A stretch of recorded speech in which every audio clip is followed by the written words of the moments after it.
Hi, everybody. Good evening. My name is Regine Stokes. I'm one of the cultural officers at the U.S. Embassy here in Kyiv. And tonight we have the distinct honor of having a group of American performing arts experts and presenters who are here to answer every question you've ever had about how you can tour in the United States.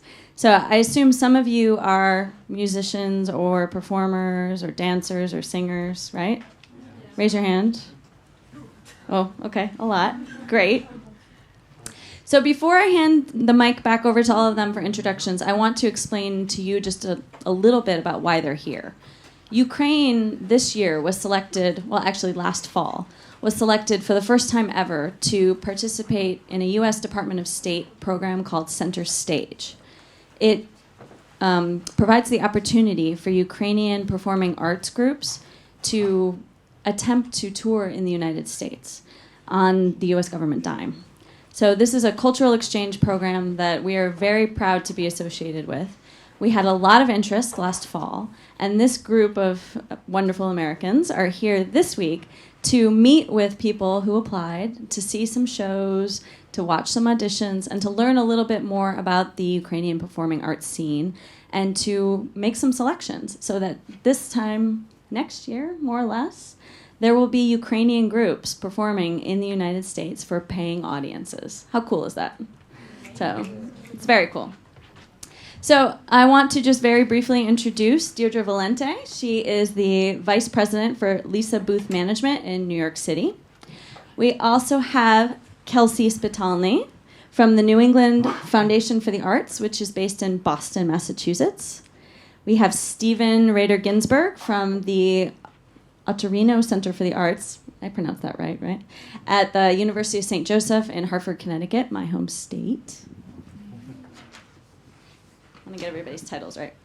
Candice Feldman, the director of programming from UA Presents at the University of Arizona, and Michelle Witt, executive and artistic director from the Meany Center for the Performing Arts at the University of Washington in Seattle. So with that, I will turn it over to Deirdre, who's going to moderate, and you'll hear a little bit more about everybody. And at the end, there will be plenty of time for questions, okay? Thank you, and welcome to everybody.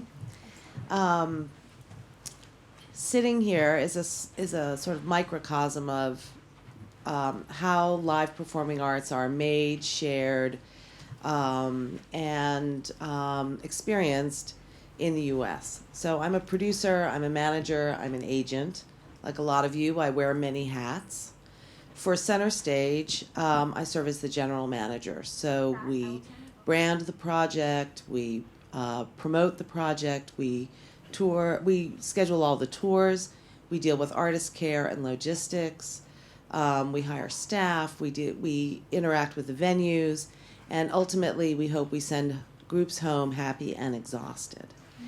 And then with me are presenters in the performing arts. And in the U.S., there are all kinds of ways that work is shared with the public. There are standalone performing arts centers like Lincoln Center or the Kennedy Center. There are clubs and artist-run spaces of all sizes and shapes. And a big part of the way art is shared is in university settings where there are professional performing arts programs, where everyone from Yo-Yo Ma to Jazz at Lincoln Center to National Theatre of Scotland are hosted. And then there are festivals. So it's a very robust and diverse set of circumstances in which art is made and shared. And with Center Stage, we try to provide artists with a little bit of taste of that kind of diversity. A lot of U.S. government programs are about inviting American artists to share their work abroad, to tell America's story and for American artists to learn about cultures here. This is a very small but mighty program, and I think it's really important because it emphasizes the exchange part of our diplomacy, which is to invite artists from other countries to the U.S.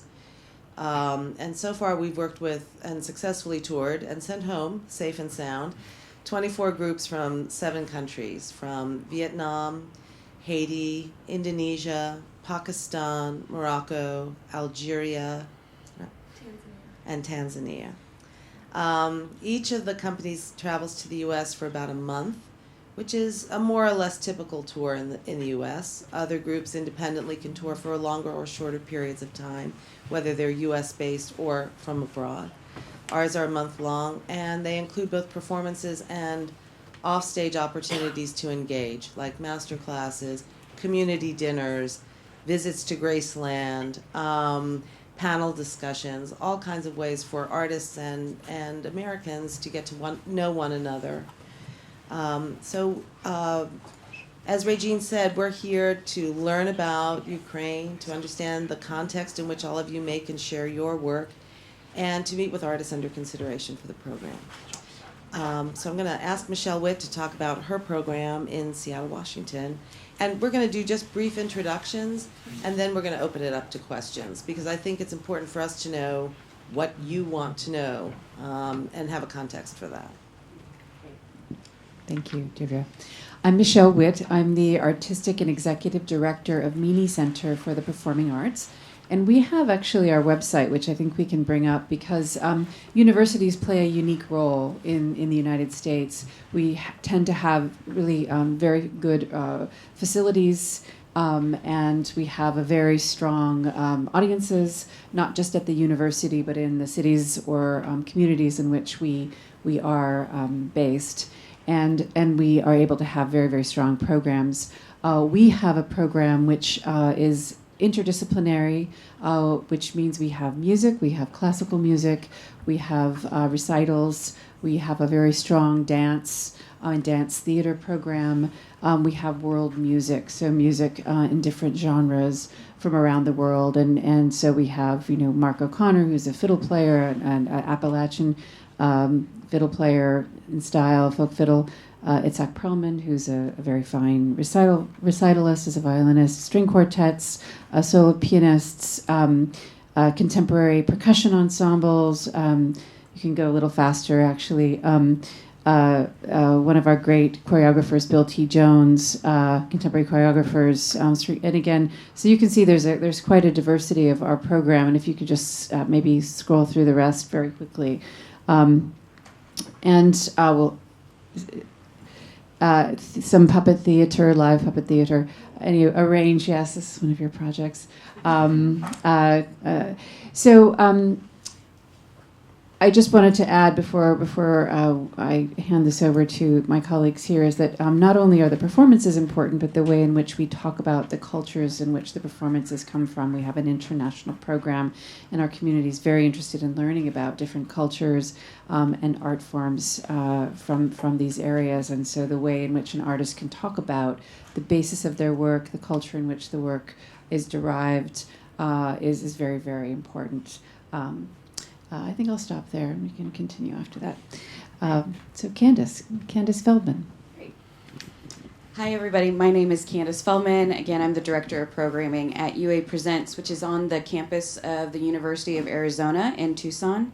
We are the premier presenter for Tucson. So what that means is that in our small town, there are a lot of venues, but they specifically produce one type of discipline, so it might just be music. So we present everything from music, theater, dance, and within music we do global, jazz, all of that stuff. And so we have about 25 to 28 programs in our season, which runs between October and April. And similar to what Michelle says with the university setting, we try to work with engaging not just our community, but the students on campus to learn more about artists from abroad, artists that are creating work, their process, and all that stuff. And I think that's about it. Oh, this is us. Yeah, so we just announced next season, so feel free. I have packets of our season back there with my card, so feel free to take some of those. And if you look in the back page, it shows you all the different venues that we present in, so they can range from smaller venues to about 500 seats to up to 2,500 seats. So that's something that we take into consideration is how and what kind of art goes in what venue. Steve? Hi. Thank you all for being here. I'll say that my name's Steve. I'm from Hartford, Connecticut, and it's really been an honor and a pleasure to be in Ukraine for the past week and to see such great artists and great talent. And I'm looking forward to continuing this conversation with you here and beyond. I'm the director of a center called the Reno Center for the Arts. Like my colleagues here, I'm based at a university, and the real pleasure of being at a university is that universities are very helpful in creating a community gathering point of something that is supported at a high level. There's a lot of quality and expectation when going to a university that you're coming to a fine experience, something that maybe can even be thought of as more meaningful and more deep. And that's something that I look to do when I create a season, create a year of programming, is not only is the artistic content something of curiosity and imagination, but that the content can reach deeply, connect to our students and our community, and that through that we have a communal experience of inspiration and creativity and imagination and conversation. And at the Reno Center for the Arts, we always ask people to stay, make our lobby welcome, have conversations, so we can be that gathering point for the university.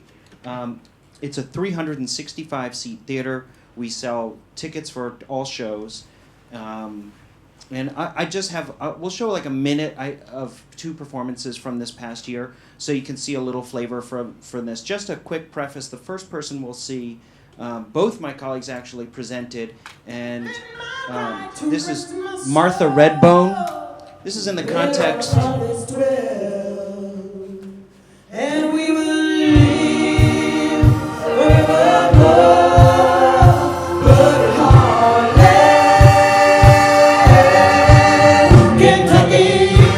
powerful and moving, and I like the music, and like it kind of spoke to me in a way because all the hardships that they faced and everything that they went through, all the racism, all the like racial tensions, it, like they had to overcome all that to like get where they were, and she was strong and just fought through it. Here with us? Who is she anyway? Lord, sweet cake, they never told you. Told me what? Aunt Nora's your mama, baby.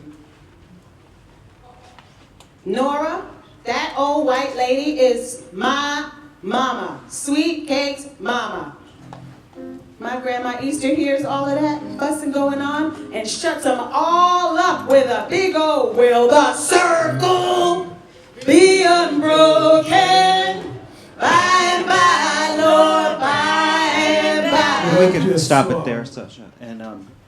So I create these trailers to share with people who have been to the show and see it again, or to bring them into the experience for people who can't make that. That year was an investigation this season of American roots culture and roots music, so how we're an incredibly diverse country with many different isolated groups that really yearn to meet and talk to each other. So Martha told a story with music and had an incredible band of musicians. I'll just close out with one last minute. This is a performer that went down to our National Library of Congress. We have archives of years and years of traditional folk music. So Jamie Stone searched through those archives, pulled some out, and we'll just see about a minute of this. Oh, yes, and I want some good singing. Oh, yes. Oh,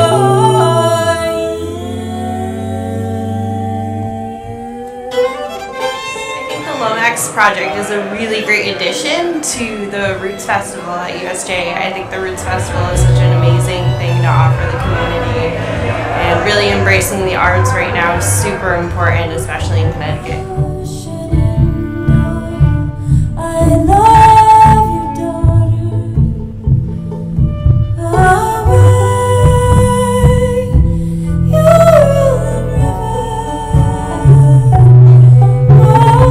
rolling river.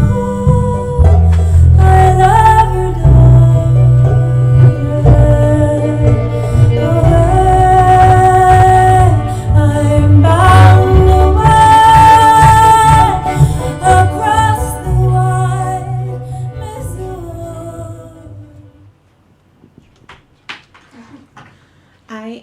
Chelsea Spitali. It's wonderful to see so many of you here tonight. I come from a different perspective than my colleagues next to me. I work for a nonprofit arts organization that focuses on the New England region, which is a small region in the northeast of the United States. We've been around since 1976, and we were founded to build connections in our communities between artists, arts organizations, and funders. We have a wide range of programs focusing on that, but we also have national programs for dance and for theater, and Center Stage is our biggest international program. And so we really try to bring people together, where we call ourselves a connector. That's the main thing that we try to do, in a nutshell. Little nutshell. Okay, so you can see there's an enormous amount of work that tours in the U.S. A lot of it is based in the U.S. Because even in this virtual world, geography matters. You're all live people who have to get around. So although what's great about having access to the net and resources like it is that we can share those experiences and find out more about one another. Actual touring takes place in the here and now. And the U.S. is a big country and very diverse geographically too. So if you think about flying from one end of the country to the next, if you're flying from New York to L.A., that's a 5.5 or 6 hour flight. And it's a 6 to 7 day drive. And the country is almost as big north to south too. So there's a lot of territory to cover if you want to tour.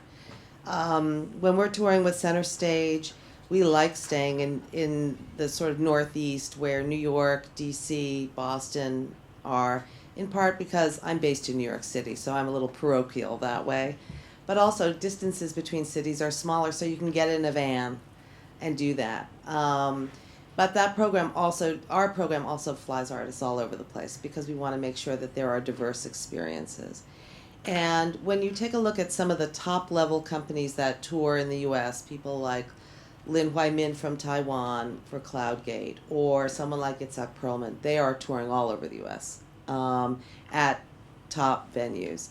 And we are all primarily in the sort of non-commercial fine art segment of the performing arts field. We're very rarely dealing with sort of the commercial stuff. So we're not working in arenas generally.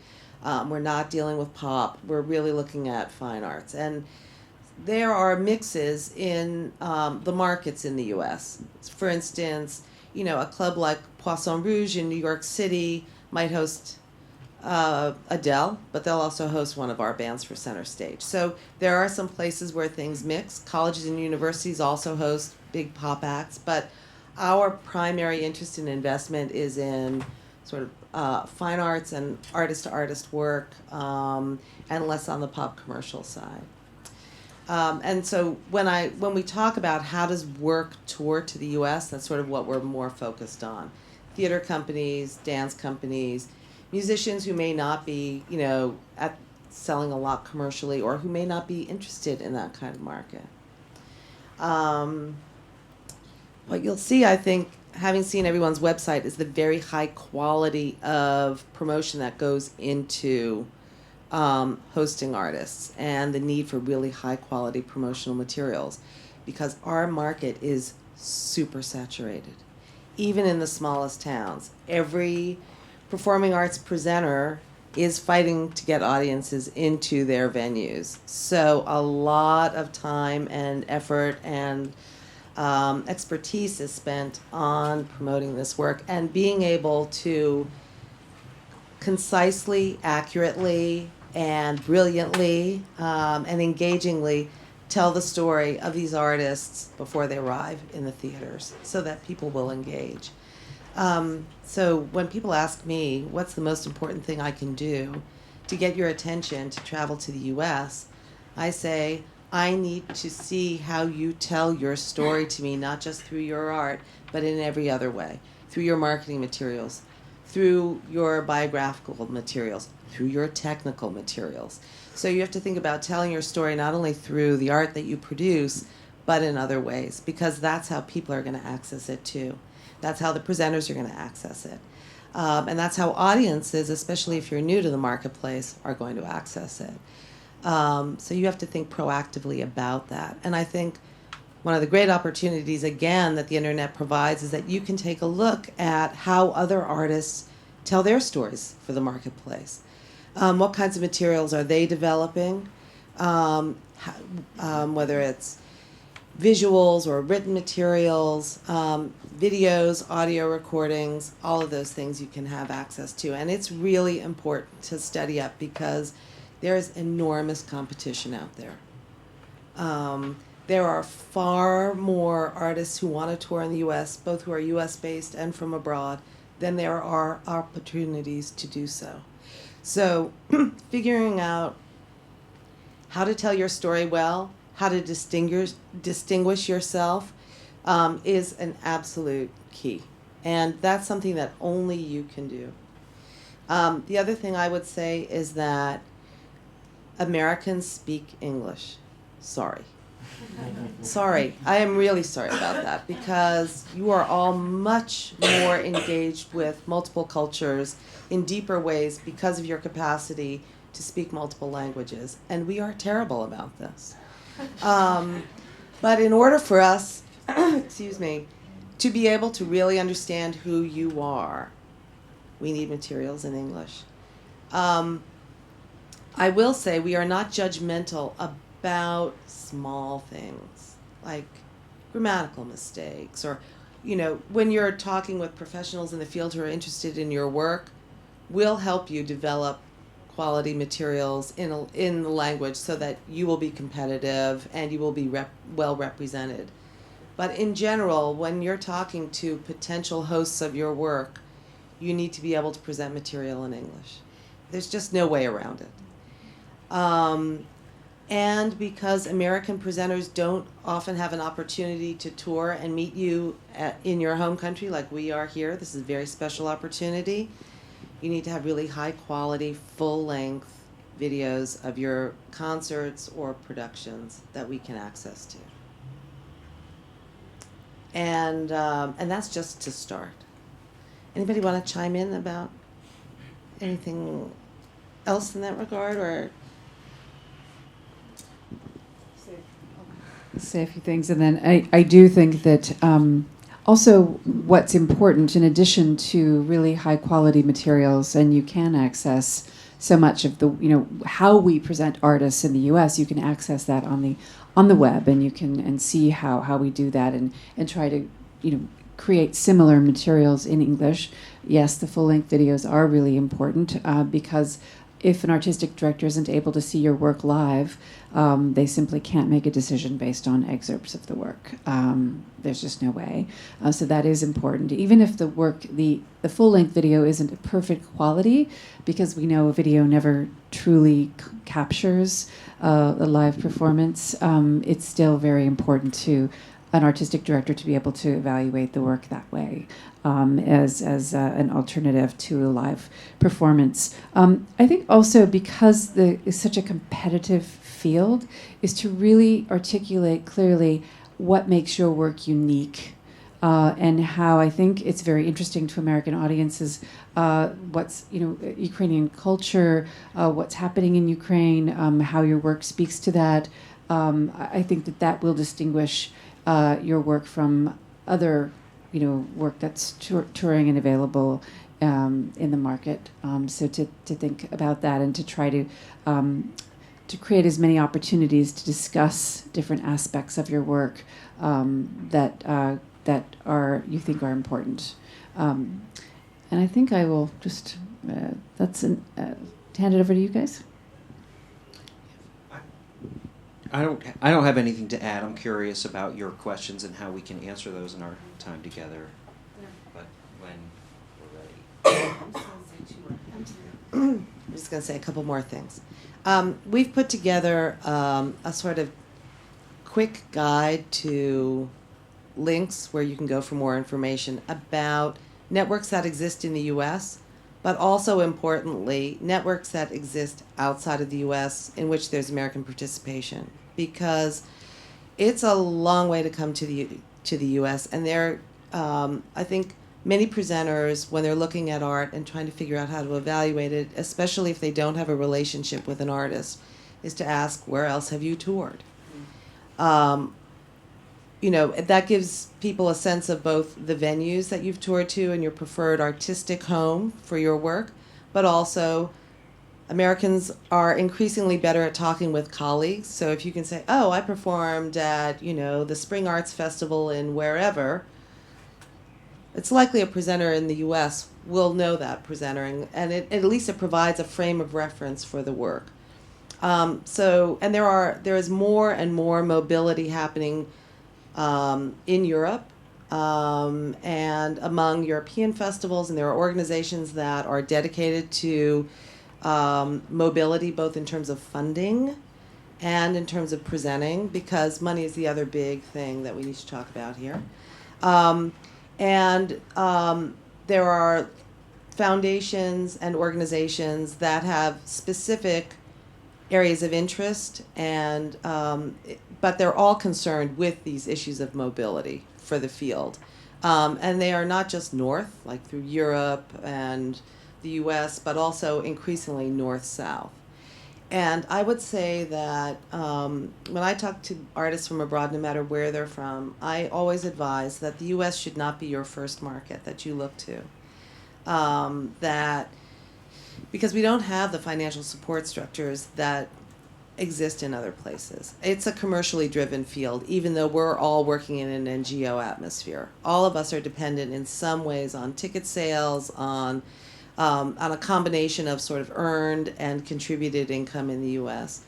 And it's expensive. A tour's cost, 50% can go into things like freight, hotels, airline tickets, per diems on the road. And I hate to see all of that money go into, places that don't support the art but are necessary to get you there. So when you're thinking about touring, I think it's really important to think about a multi-year strategy about how to approach, where do you want to be? Not everybody needs to be in the States. Not everybody wants to be in the States. But if that is a goal, thinking about how you get there strategically. How do you build an awareness of your work? How do you create work that will appeal to the U.S. market?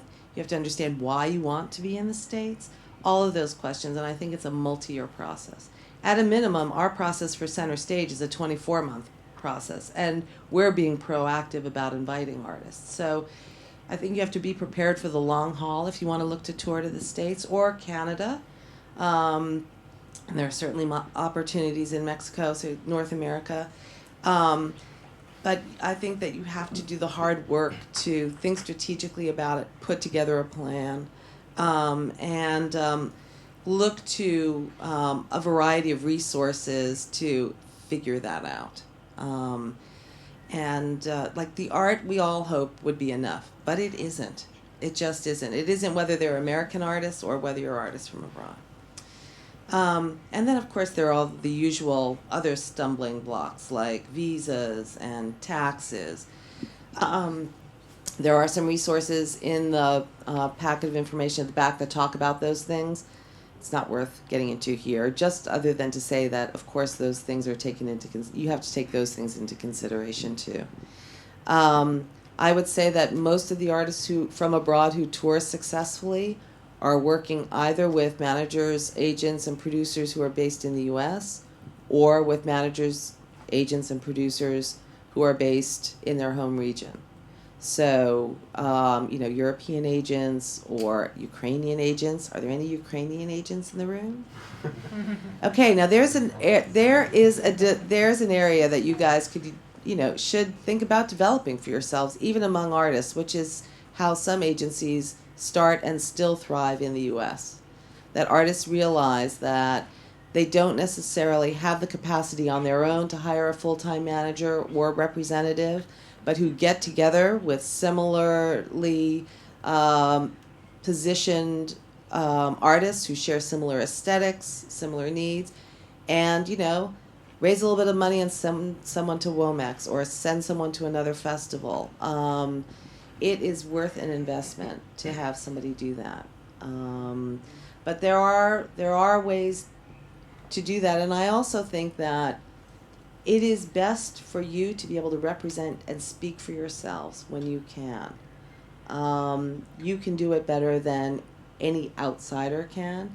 So developing those kinds of relationships for yourselves in these international sectors, I think, will be key to building a strong, successful touring capacity here. I just wanted to underscore something that you said, which I think is so important, and it's so enlightening also to me in trying to get my head around creating this link through some type of a manager or an agent, and that idea of working together to create resources and to choose somebody to work with you and then to help them to go to the festivals and go to the conferences, which is where people like us encounter new work. We get hundreds of emails, recordings, videos that come into our offices on a daily, almost a daily basis. And it's impossible for me to watch every single video that I'm sent or recording that I'm sent. I just can't do it. And so when I go to a conference or a festival and I engage with an agent who maybe represents multiple artists and can speak intelligently about their work, that's very, very valuable for me. And then I say, okay, then I'm going to listen to this person's work, or I'm going to watch this person's work. And there's no substitute for that, being present at those festivals and at those conferences, and to have somebody representing your work, and this idea of binding together to create the resources to advance that, I think, is very important. Yeah. Okay, so now that we've told you how tough it is, it's also like really fabulous, and Americans love having artists in their communities. We're curious, open, engaging. Americans are very warm and welcoming, and our presenters around the country really enjoy hosting artists. So but it takes a lot of work. I mean, I say that as an independent agent, producer, manager. I mean, we struggle and struggle and struggle, and that you just have to keep putting the work into it. It just doesn't happen, even if you're making great art. It's not like, like you've hatched and now people should discover you. That's just not what happens. Okay, so let's open it up to you guys and have a conversation instead of just like all of us up here. Who wants to go first? Come on. We've answered everything impossible.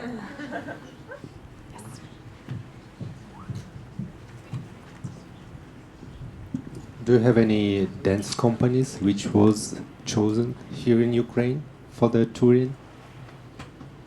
We haven't made our selections yet. We're still looking at artists, although I do have to say that we are looking primarily in the Ukraine at music and theater companies.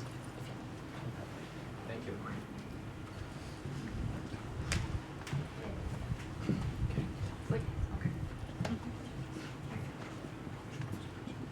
I will continue the previous question. My name is Reno. Hi. I'm a musician and manager of my own project, and I'm interested whether how can I apply for any program. Do you have some of them here in Ukraine? Just talk about the process. I can speak for our Center Stage program. So it's a 2-year process, and the countries are selected in partnership with the Education and Cultural Affairs Department of the State Department. And so this past round, we put a call out to Ukraine, Jordan, and Egypt, and artists could, nominate themselves, or fans could nominate, anyone can nominate the artists. So we had around 70 from the Ukraine, and then that goes into a review process from our advisors. And then we narrow it down, and then we come here and meet the artists. And so we're meeting with several groups, and we'll choose between 2 and 3 from Ukraine and Egypt. So total we'll have about 5 groups So that's how our program works. So it's very specific countries for our program. I'll just tell a story about my theater, or my performing arts center, bringing a theater company from Ireland over this upcoming season, because there's other models. Center Stage is happening now. The application process is passed. And I don't know a whole lot of programs that do international support. But there are foundations like New England Foundation for the Arts that helps the New England region where I am, and where Candice is and where Michelle is. There are different organizations and different foundations. So there's no universal answer. It takes a lot of research and a lot of digging and a lot of discussion. But how it happened that this Irish company got there is another colleague of mine saw a show. I think it might have been at Edinburgh, or it might have been in Ireland. She was somewhere and saw a show and thought, this is really great for my theater, but I can't afford to bring a theater from Ireland over. So she reached out to a whole network of maybe 60 other presenters. So now there's 4 of us. We applied for a grant. It's a specific grant for the New England region if you work with a minimum of 3 companies from 2 different states in New England. And then you can get some subsidy. So because it's so enormously expensive to deal internationally with so many additional costs, that we need these layers of support. So that group got together, but it was really facilitated by it took 2 years to get to the point of then getting to the contract, figuring it all out. Just to add on to that, because you said you manage your own, is that correct? So in addition to what we're talking about, we attend festivals to go see work, meet with agents and whatnot, but sometimes you can just email the presenter directly. And just some key points to that. We get, I don't know about Michelle and Steve, but I get a ton of emails a day from agents and artists and everything. So clear, concise, and to the point is really great. So just who you are, what you're working on, what's on tour, if you have a tech writer, all that stuff, when are you planning? Those are things to think about and just kind of get there, in the email. But we do just have cold calls. People call, people email, and they do that directly. So that's another option. But something to consider as well is some presenters have thematic seasons. So if it fits within that works. Some have series within, we all present some kind of global, international set of programs, so something like that. So I would do some research on spaces, areas that you want to go into, and think about that before. Yeah. Just to add on to what Candice said, because I think this is really important if you're going to spend your time reaching out to presenters. We all get emails that are very generic, could go to anybody, and that's something, if an artist or an agent hasn't put the time into really getting to know my program and how their artist would fit into my specific program, many times, unless I already know the artist or perhaps have a relationship with the agent, I'll just push the delete button. Seriously, and because there's so many emails that come across our desks, our transoms, through our computers every day, it's really worth the investment to reach out to fewer presenters or festivals with very specific messages that demonstrate that you really understand, you've done your homework, and you know what they're doing and why your work will fit specifically into addressing the mission of their program. I think that's really, really important. I can't stress that enough. And then I also, I would say, don't wait for somebody else to say, to accept your application. Continue to be proactive. Come together. Form groups where you are, having someone go out on your behalf. Continually self-present. Don't take a very, very active role. I would say that the advice given here applies to presenters all over the world, right? And as I said, I think it's harder to leap from Ukraine with very little touring experience to the U.S., but it may be an easier leap to get yourself to Poland or to Hungary or to other places in Europe where there are support structures also to help fellow Europeans. But I think that's part of the, these ideas are part of putting your strategy together for how you want to approach this, because I think you do have to take some time to plan. Another thing you have to consider is, what does it cost? You can send all that stuff to a presenter, and a presenter is going to say, well, what's it going to cost? So thinking about how you put together a touring budget, thinking about where you think you may have resources to offer up, or where you may find resources. One of the things that can get a company into real trouble is underestimating the cost to tour. In the States, it used to be that companies toured and made money on tour. That is no longer the case. So at best, a company will break even on tour, which means you'll be able to pay for the direct expenses of the tour, not the rehearsals, not the marketing materials, not all the administrative stuff, not any of the production, but actually the cost of the tour from the time you leave until the time you get home. So for travel, visas, taxes, salaries on tour, those kinds of things. A tour hopes to break even for those direct expenses, but it is increasingly difficult, both in the U.S. and abroad, to think about a touring structure where the money you would make on tour would cover all of your production and pre-production costs. So that's something to keep in mind too, and you shouldn't underestimate that. There have been many arts organizations that have gone under, not because they failed artistically, but because they have gotten into trouble financially. So I think one of the big considerations when you're thinking about touring is not to forget about the finances, because you may receive an offer and it may show that you are more professional to turn that offer down if you cannot afford to do it. That being said, we often, if we can do it, we'll encourage an artist to take a specific gig if we know that it's an important gig. If someone says to you, would you come to Edinburgh Festival? And there are going to be 800 presenters there, that your work is going to be presented well and professionally. Maybe you view that as an investment, not just as an opportunity to perform and share your work. So you're thinking about these things on a different, on multiple levels. Building networks and relationships takes time. We often encourage artists who don't have representation to actually just go to some of these festivals, see what's being hosted, meet other artists, meet presenters.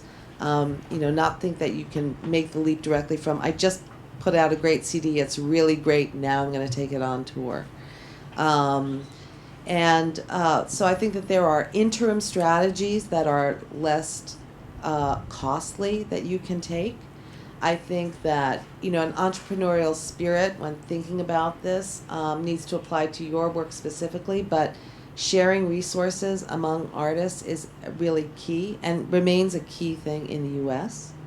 There are artists who are not represented in the U.S. who do it on their own, but then they're investing in a certain way in a professional management situation, whether they're supporting their own manager who speaks to their work or working with a collective of artists. But you need to think about that as professionally as you do the business of your art.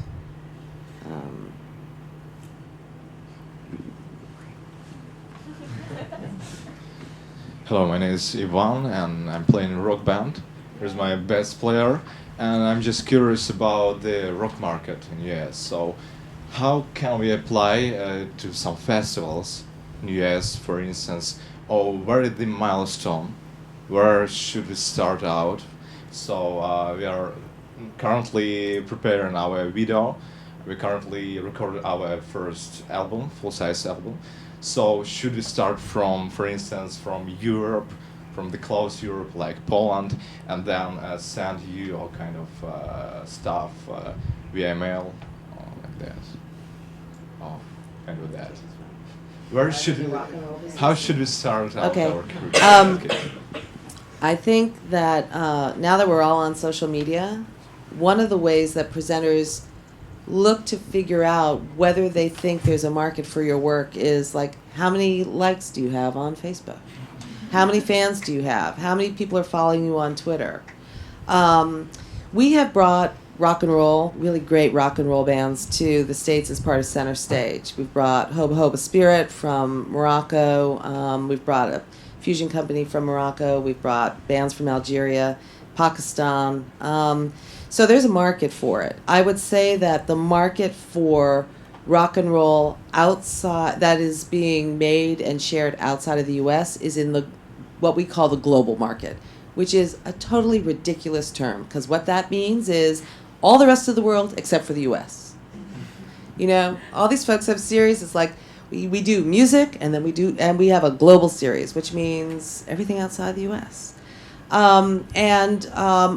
Rock and roll really is mainly a commercial thing in the States. So when it is presented,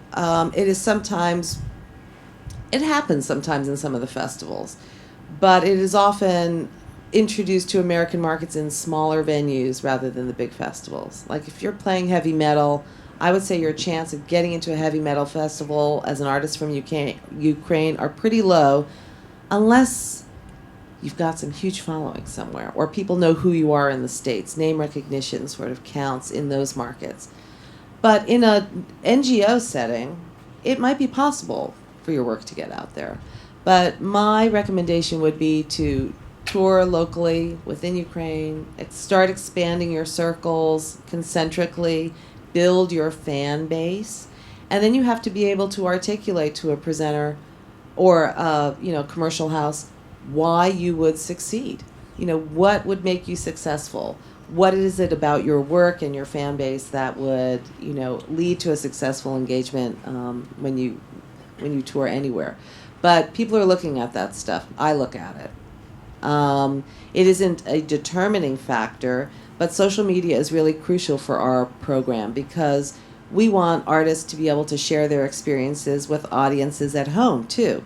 I think Ukrainians are going to be interested in seeing how their artists are doing and what they're doing on tour. So we look at that stuff and we try to sort of help boost the fan base for all of the artists that we bring.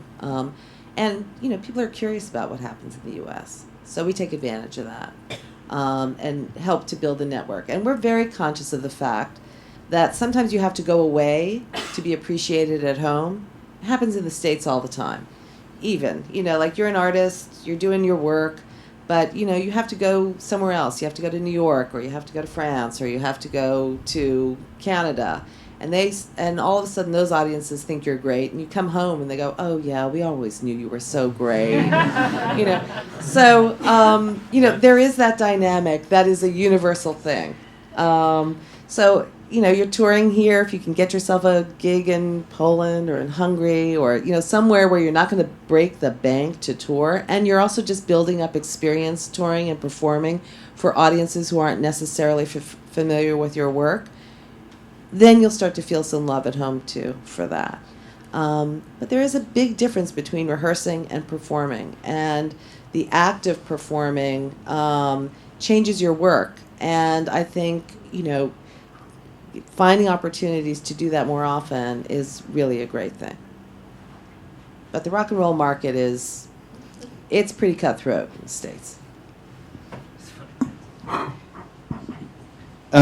So we've mostly been talking a lot about sort of that professional agency and relationship with the presenter, or professional materials, and get us that. And I think that's how at the university level we're really bringing things in, well vetted, have a pretty significant history. We can really see the quality. I think there is another way, and a way in which social media has opened up, and a way that you could leverage in getting beyond the borders of Ukraine, which is, so somebody sees you on YouTube, and they live in New Jersey, Maryland, somewhere in the U.S., and they write you, or you solicit. If you can find somebody who is really into your work, and they become a big fan, and you have a conversation with them, maybe they know somebody in their scene, or can get together a group, or or why are they into you and who do they know, and can they get you over there for a gig?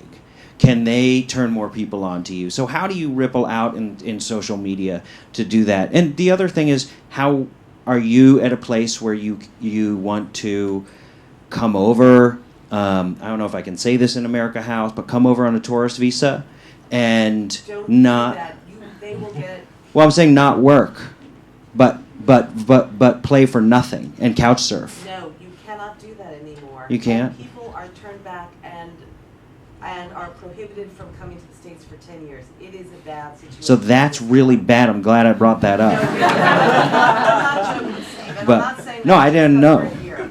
People at South by Southwest, which is the big showcase in Austin, Texas, were turned away this year and stamped with their passports, do not enter for 10 years.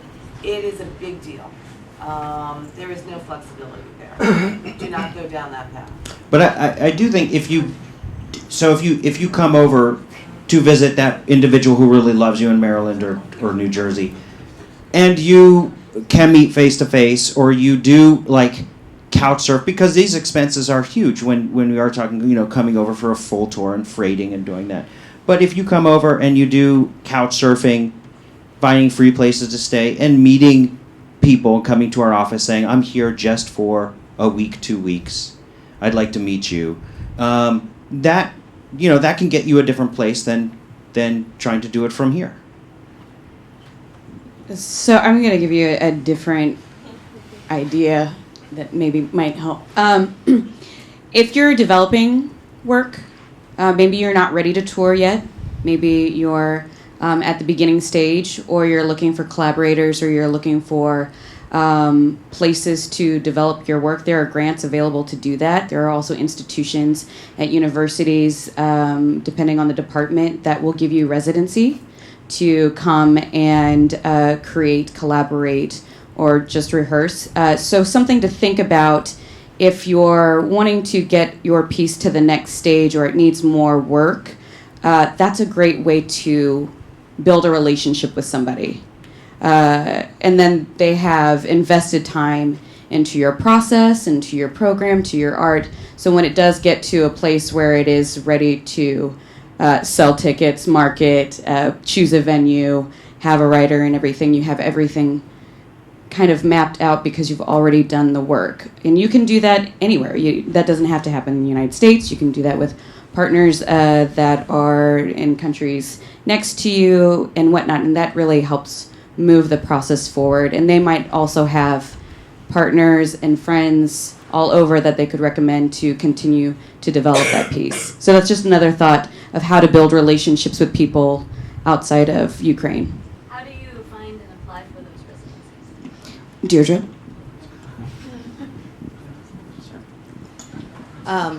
Our guide is a good first place to start, and by looking at the websites there, that'll lead you to other places.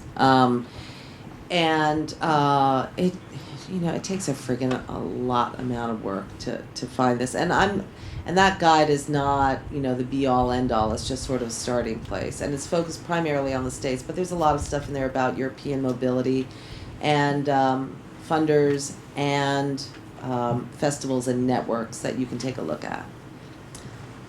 I didn't mean to shut Stephen down so hard, except the visa thing is a really big deal.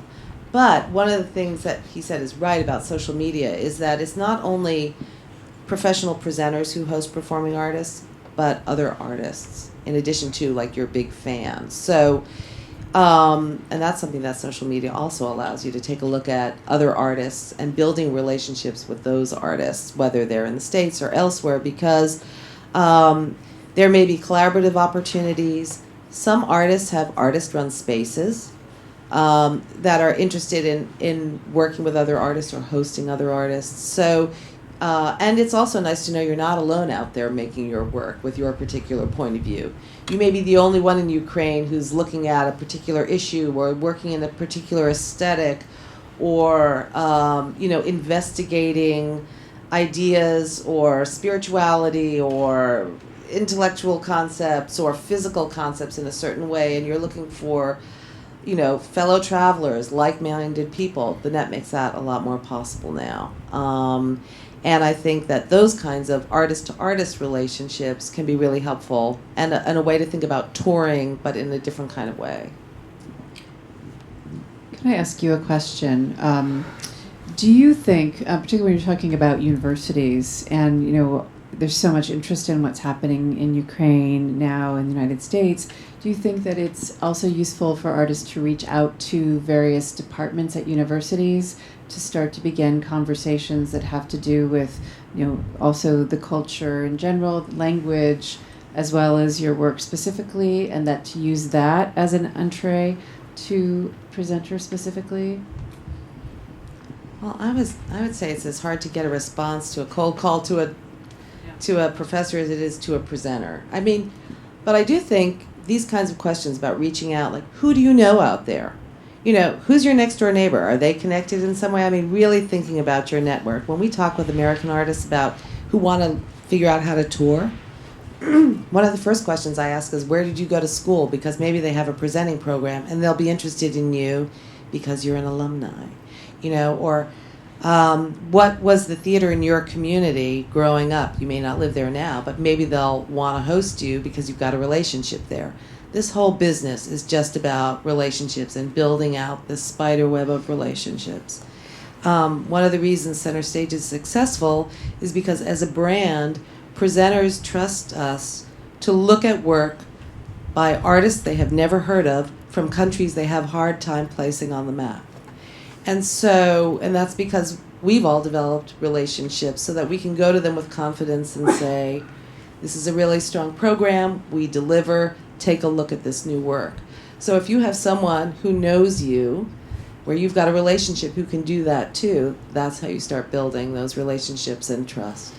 I think that, maybe you went to school where there's a great professor who's got relationships at University of Washington, Seattle. Maybe you can reach out to them and say, hey, look, I just met this presenter from Seattle. She's got a great house. My work would fit perfectly there. Could you get in touch with your guy at the anthropology department, and maybe they'll get a message to Michelle, and Michelle will make the connection and go, oh yeah, I was in Ukraine, I know about that. So there may be ways, non-arts ways, that you can use your connections to start building a network. And there, I think, cold is always the hardest, and I hate it. 30 years in the business, I still hate making cold calls, and I still have to do it. It's terrible. Nobody knows who you are. I have to, as we say, gird my loins. I have to be in the right mood and, pick up the phone. But you'll be surprised if you think about these things as conversations and building relationships and extending your network. And now you've got business cards for 4 people you didn't know before, who will probably look at your email even if they don't respond. But that's how this all starts.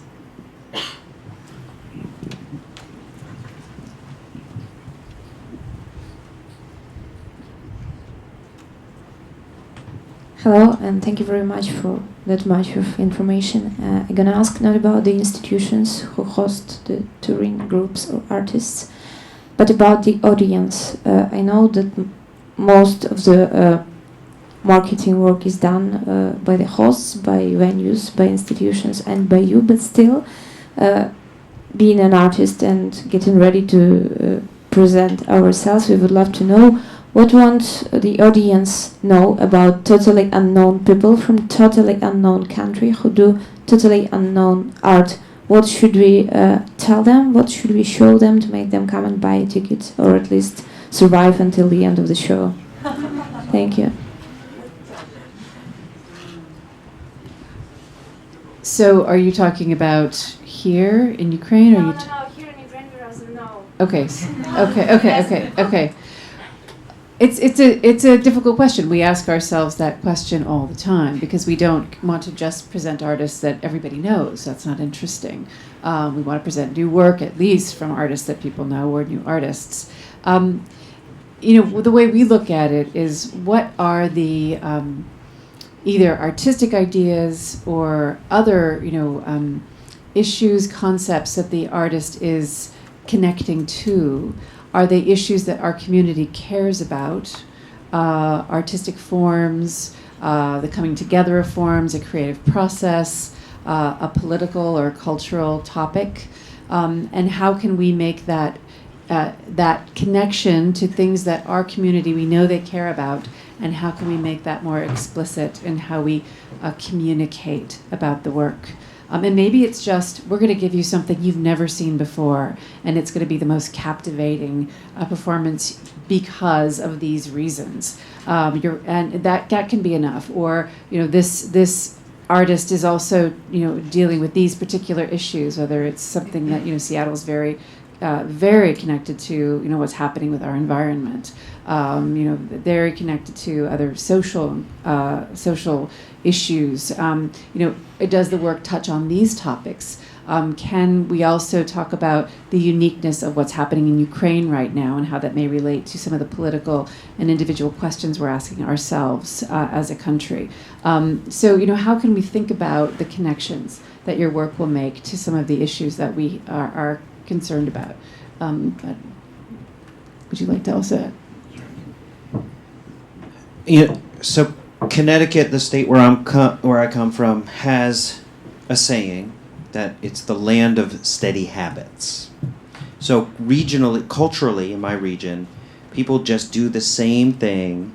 It's very hard to break that habit. There are other regions, I think, and cities. I think West Coast, LA, San Francisco Bay Area, New York City, other areas I'm sure I haven't been, maybe Miami, Chicago, like every pockets has more exciting or areas that do have more interest in exploring other cultures, other musics. So I think that's a place to start, is doing some homework to find out where is there an experimental or an curious scene of people.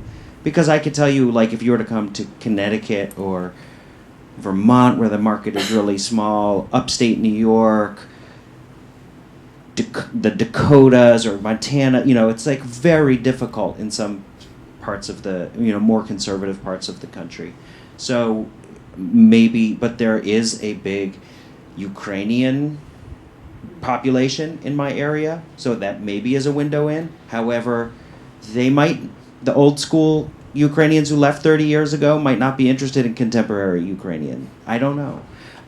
So it would be working together with who's interested in you to crack that particular place, because we have so many diverse geographies. And did you have the experience of good reactions of expats community from the same countries that you brought artists?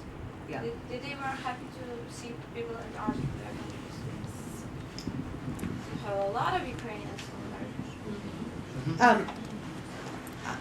It's a very good question, because, the U.S. is a melting pot, and there are expat communities from lots of different countries and cultures. Some of them, are our founders. There have been Syrian communities in the Midwest for 300 years. And there have been, communities from Vietnam that were established in 1979. So, the variety of experience is real. What I will say in general is that for many people who made a conscious decision to leave their country or were forced to leave their country, their images of what their culture is and what their country is from the time that they left, and they're not necessarily connected to what's happening now. I'm starting to see a shift in that because of social media, because you can connect, because phone calls aren't so expensive. You're not just relying on letters. People can get access to what's happening on TV. People are traveling more. But so I would say that it varies. I wouldn't, just because you're coming from Ukraine, the entire Ukrainian expat community or Ukrainian American community is not going to necessarily come out for you. But that would be the same for talking to the expat American community in Paris.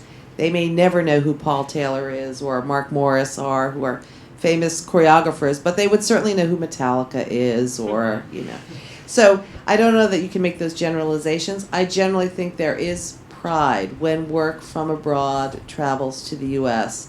in those home communities. But I don't think that there's one easy answer to that question. Definitely not an easy answer, but I do think that if you are really put some time into in understanding where the largest Ukrainian communities are in the United States, that is a way in for a presenter, because we're always trying to build relationships with different communities, diverse communities within our larger community, and we don't always know about new work from certain regions of the world. And so if you look at and try to understand where the largest spaces might be in the U.S., I think that is a wonderful way. And it may not always be something everybody comes out for, but we see over and over again communities that respond to artists from their home country. Of course, if they're very famous artists, it's easy for us. We just need to put the name out there, and then they come. If they're not as well known, we'd have to do more groundwork. We need to make more connections we need to go out into our community, to the various communities, and build relationships ourselves. And really, takes a lot more work on our part, and then it grows over time. But I would say, for example, a company like Cloudgate Dance Theater of Taiwan, which is on our series next year, we will sell that out, and probably a third of the audience will be speaking Chinese. And it's because that is a company that represents a tremendous amount of the people of Taiwan that are living in the United States have a tremendous amount of pride around this company. And so I think it is a wonderful way in. It may not be easy, but I think it is a strategy. We have time for one more question.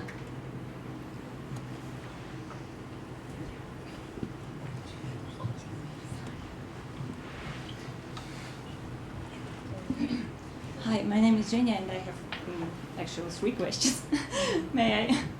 I'm a manager of a group who plays very niche music. It's like contemporary classics mixed with a lot of experiments, and I wonder where can I start, from which points to find the audience in the USA, and do your organization deal with such kind of music?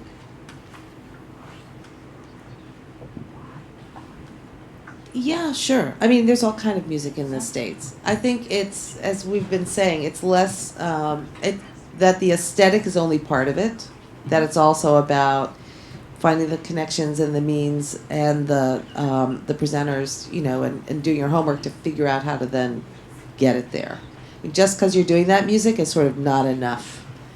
But yeah, there are certainly outlets for it, depending on what it is. I mean, there's EDM, there are all kinds of niche markets for music in the States.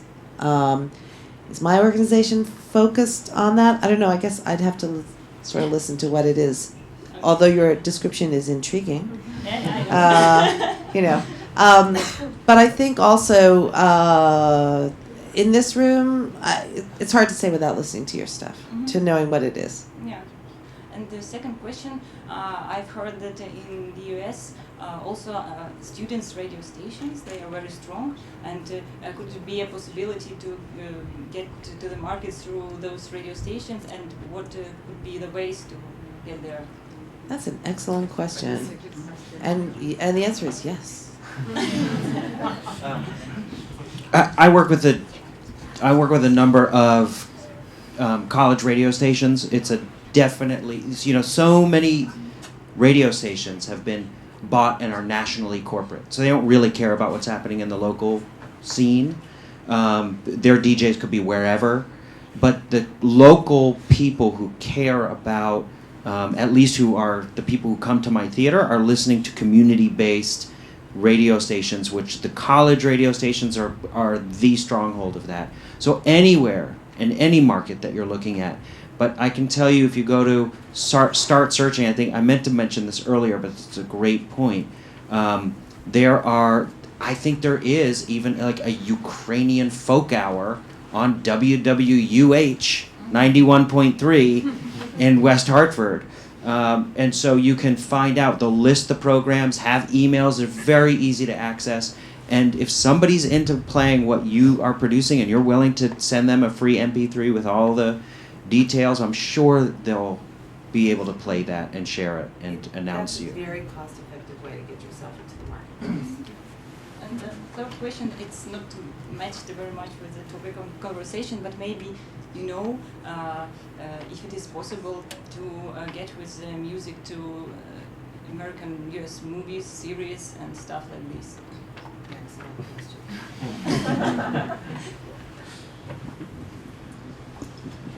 Yeah, that's every artist's dream, right? Because like everybody wants to monetize their work since it's impossible to sell anything these days. I would say again, it's all about contacts, and there are certain managers and agents that do that kind of stuff. There are also now a couple of organizations, which I did not include on my list, that are based in Europe that are serving as clearinghouses for musicians to represent musicians for things like digital business presentations and commercials, and I mean, in all kinds of ways. And once I do a little more research on them, I would feel more confident about putting them out there as a resource, because I'm just not sure about them. But that kind of thing is starting to happen. And it's more progressive in Europe and in markets like Japan and Korea than it is in the US. The US is actually way behind the curve on that stuff. But Europe, Japan, Korea, Taiwan a little bit, not so much Great Britain, not so much Australia, but those sectors, that is someplace to pay attention to too. Yeah. Excellent questions.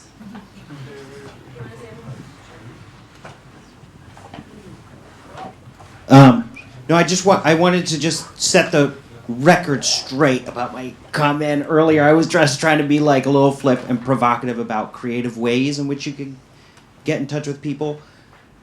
Not saying there's a way to get around anything, especially with U.S. law, and you can talk to the embassy about what you can and can't do. But if you, but I was really, what I was meaning is that, you know, we are countries that can visit each other and see each other and continue to learn about each other. So don't feel like there's just huge monolithic boundaries that are set up when we can create a personal connection by sharing talent when you are able to. And when you're ready. Great. So with that, thank you all for coming. Let's give our guests a warm round of applause.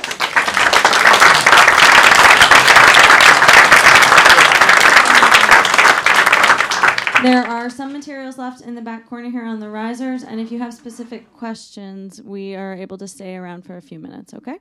So thank you all again, and have a great weekend. Bye.